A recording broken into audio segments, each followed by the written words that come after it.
غم نہ کھاؤ اس کا جو تمہارے ہاتھ میں نہیں ہے، ولا تفرحوا بما آتاکم، اس پر خوش نہ ہو جو تمہیں ملا ہے۔ یعنی کبھی ایسا ہوتا ہے کہ تمہیں اللہ تعالیٰ دے کے آزماتا ہے اور اس نے پہلے لکھ دیا ہوا ہے تمہارے لیے، تو جب تم اس بات پہ یقین رکھ لو گے کہ تمہارا مقصوم تمہیں ملے گا، تو جو نہیں ملے گا اس پہ تم دکھی نہیں ہوگے کہ میری قسمت میں تھا ہی نہیں، اور جو تمہیں ملا ہے اس پہ تم غرور اور تکبر میں نہیں آؤ گے، اس لیے کہ تم کہو گے یہ میرے مالک نے لکھا ہے، ورنہ تم کہو گے یہ میری تگ و تاس کا نتیجہ ہے، یہ میں نے محنت اتنی کی اس کا نتیجے میں یہ ملا۔ اللہ فرماتا ہے یہ سب اس نے لکھ رکھا ہے تمہارے لیے، اس لیے تمہیں ملے تو تکبر میں نہ آنا، تمہیں نہ ملے تو تم تعصف میں نہ چلے جانا، اس لیے اس نے سارے فیصلے پہلے کر دیے اور تمہیں بتا دیا ہے کہ تمہارے لیے جو مقسوم ہے وہ تمہیں اللہ نے عطا کر دیا ہوا ہے، نہیں ملنا ہے تو تم الٹی چھلانگے بھی لگا لو تو وہ نہیں ملے گا۔ تقدیر پر ایمان لانے کے لیے اس لیے زور دیا گیا ہے، اور ہمیں اپنی اولادوں کو، اپنی نسلوں کو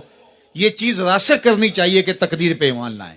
اگر ہم اس میں کامیاب ہو جاتے ہیں تو وہ پریشان نہیں ہوں گے، دکھی نہیں ہوں گے، ٹینشن میں مبتلا نہیں ہوں گے۔ میں اپنی بات آپ کو 100 مرتبہ بتا چکا ہوں کہ میرے والد نے اس حوالے سے مجھے اتنا زور دیا، اتنی دفعہ کہا کہ اللہ نے تو جو کتوں کا لکھا ہے اس کو بھی ملتا ہے، تم تو پھر انسان ہو، اور جو قسمت میں لکھا ہے وہ مل کے رہے گا۔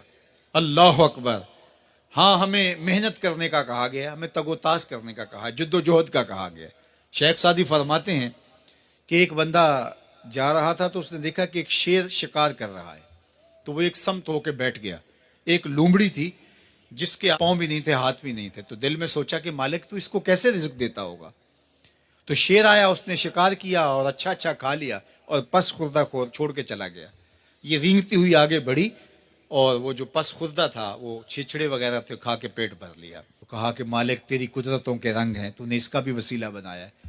تو وہ کسی کام پہ جا رہا تھا، کاروبار کرنے جا رہا تھا، اس نے کہا مجھے کیا مصیبت ہے، جب لومڑی کو دیتا ہے تو مجھے نہیں دے گا۔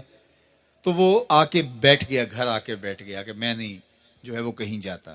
ایک دن، 2 دن، 4 دن فاقوں سے گزرا، تو پھر ہاتف سے آواز آئی کہ جو لومڑی کو دے سکتا ہے تجھے بھی دے سکتا ہے، لیکن لومڑی نہ بنو، شیر بنو، خود بھی کھاؤ اور اوروں کے لیے بھی وسیلہ بنو۔ ہمیں ترغیب دی گئی ہے، باقی جو ہمارے مقدر کا ہے وہ ہمیں ملے گا، ہر صورت میں ملے گا۔ تو اپنی نسلوں کے سینوں میں یہ چیز راسخ کرو، اور یہ راسخ تبھی ہوگی ہمارے سینے میں راسخ ہوگی۔ تو اللہ فرماتا ہے ہم کسی کو زیادہ دیتے ہیں، کسی کو تھوڑا دیتے ہیں، جو تمہارے مقدر میں تمہیں ملتا ہے، جو نہیں ہے نہیں ملتا، اور ہم نے پہلے لکھ دیا ہے۔ کیوں لکھ دیا ہے؟ کہ تمہیں جو ملا نہیں اس کی پریشانی نہ ہو کہ مجھے کیوں نہیں ملا، بھئی اللہ نے لکھا ہی نہیں تھا، بات ختم۔ اور جو ملا ہے اس پہ تم غرور میں نہ آ جاؤ کہ یہ مجھے ملا ہے، بھئی اللہ نے تمہاری قسمت میں لکھا تھا، اس میں تمہارا کیا کمال ہے، اس نے لکھ دیا تھا لہٰذا مل گیا۔